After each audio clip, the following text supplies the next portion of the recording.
all. I'm Precious Zaina Video is my name. Happy International Nurses Week to every nurse out there all over the globe.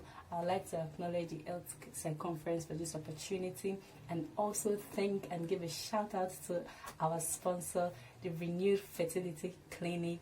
Okay, so I will be talking on hypertension. I'll be enlightening us more on the topic hypertension. We all know the famous word hypertension, the silent killer. Okay, so basically, what is hypertension? Hypertension can be defined as a condition in which the arterial blood pressure is consistently higher than normal, which is above 120/80, and is also considered severe when it is above 180/120. In this case, you don't need anybody to tell you where to go to. You need to rush down to the hospital to go get yourself checked up and managed properly. Types of hypertension: essential and non-essential hypertension. Essential hypertension is idiopathic. It develops over time as one gets older, and non-essential hypertension occurs as a result of underlying medical conditions, or it can also be induced by medications that one takes. So hypertension globally, an estimate of 26% of the population has hypertension, and is said to be prevalently increased to 29% by 2025. Now I'll be attributing the prevalence of hypertension to their ages and the percentages. So for those with hypertension, it's 22.5%, age 13 to 39%, and 54.5%, age 40 to 59%, 74.5%, age 60 and above.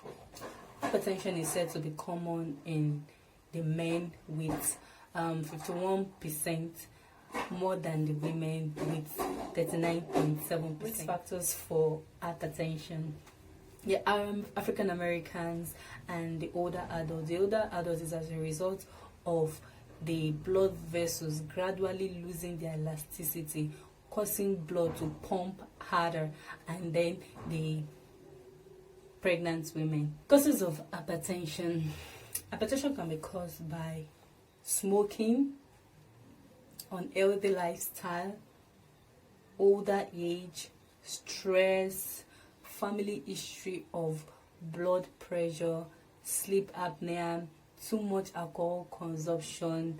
We're not saying you shouldn't drink anything at all. 1 to 2 bottles of drink can not harm you, but if you're taking more than 1 or 2 and you're predisposing yourself to hypertension, making you to be drunk to stupor, it can also predispose one to hypertension. And also overweight or obesity. Now for this one, it depends on your BMI. Now BMI can be calculated with height over weight. Now the normal range for BMI is 18.4 to 24, which is LD, and then the overweight range is 25.0 to 29, and also the obese range is 30.0 and above. Now if you find yourself in any of this level, well, I feel you should be able to control this by dieting, and there are other means of you getting rid of this fat. And also the other cause that can predispose one to hypertension, that can cause hypertension, is lack of physical activity, like the sedentary lifestyle. Some of us, we only get to use our cars to go to drive to a short distance, instead of us walking, taking a walk down there to even help our heart to an extent. All right, so I'll also be talking about signs and symptoms of hypertension: headache, dizziness, confusion, fatigue, vision problem, facial flushing, irregular heart rate, and nervousness and sweating and what have you. So now, if you feel any of these symptoms at one point in time, what you need to do is go to the hospital and get yourself checked up. It's not wise for you to stay at home and neglect the fact that your body is feeling funny and you say you're going to be fine tomorrow. What if tomorrow doesn't come to meet you? So it's wise for you to go to the hospital and get yourself checked. Complications of hypertension: heart attack, stroke, aneurysm, dementia, blindness, heart failure, and metabolic syndrome, what have you. So now this could be prevented now by what I'll be talking next, so as to prevent the complication of hypertension. Management and prevention of hypertension.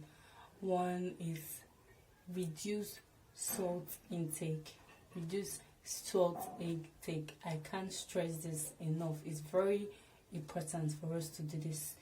Eat healthy diet, exercise, and also monitor blood pressure. It's not necessarily for you to say, oh no, I don't have blood pressure apparatus. You can go to the nearest pharmacist close to you and monitor your blood pressure.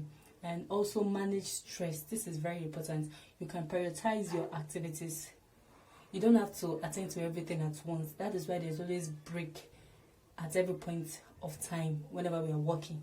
You take this break, ensure you take it. It's very necessary for you to. And also you limit alcohol. You limit your alcohol, and also you increase physical activity, and also maintain a healthy weight. Maintain a healthy weight. So I think this has come to the end of the presentation. I also want to use this opportunity once again to acknowledge Health Circumference and give a shout out to the Renewed Fertility Clinic for this opportunity, for the sponsorship once again. Thank you so much, and see you.